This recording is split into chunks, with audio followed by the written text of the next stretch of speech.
Sabi nila, it's hard to move on. Pag nasaktan ka, masakit talaga.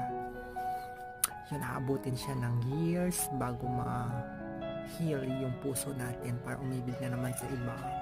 Actually, ako naman, nasaktan ako pero at the end, tinanggap ko na din. I fall in love with other nationalities with Pakistani. Muslim siya. So, tinatak ko na lang sa isip ko na no, walang forever. Because I'm Christian and he's Muslim. Besides, yung culture nila is so different from us.